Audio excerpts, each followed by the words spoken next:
চুমাও খাও, রূপকথার গন্ধ পাও। এই রূপকথা, তোমার সমস্যাটা কি বলো তো রূপকথা?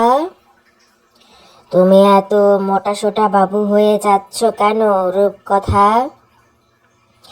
বেশি মোটা হয়ে গেলে অনেক সমস্যা হয়, তুমি সেটা জানো না রূপকথা? এখন থেকে খাওয়া দাওয়া পরিমাণ মতো খাবে আর এক্সারসাইজ করবে তুমি রূপকথা, বুঝতে পেরেছো? আমি আরো অনেক নালিশ শুনতে পেয়েছি তোমার নামে রূপকথা।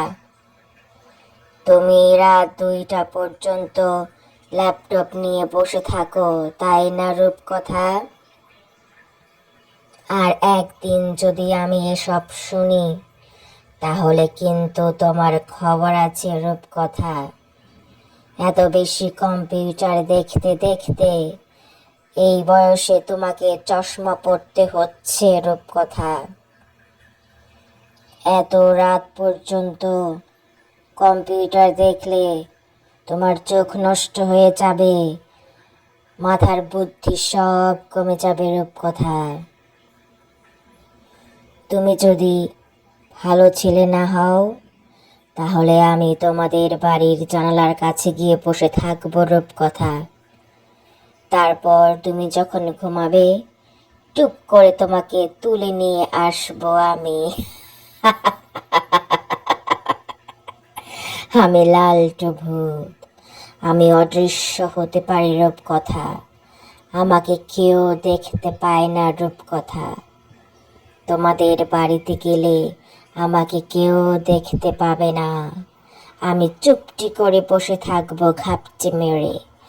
তারপর তোমাদের বাড়ির সবাই যখন ঘুমিয়ে পড়বে তখন উড়ে উড়ে গিয়ে তোমাকে নিয়ে আসবো আমার কাছে।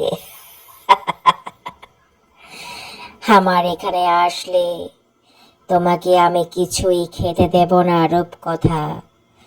তখন তুমি খুব মনে করবে বাবা মার কথা, তাই না রূপকথা? কিন্তু তখন কোনো লাভ হবে না রূপকথা। এখনো সময় আছে, তোমাকে বলছি গুড বয় হয়ে যাও। বাবা মা যেটা বলে সেটা মন দিয়ে শোনো রূপকথা। মনে রাখবে, বাবা মা যা চায় যা করে সন্তানের ভালোর জন্য করে।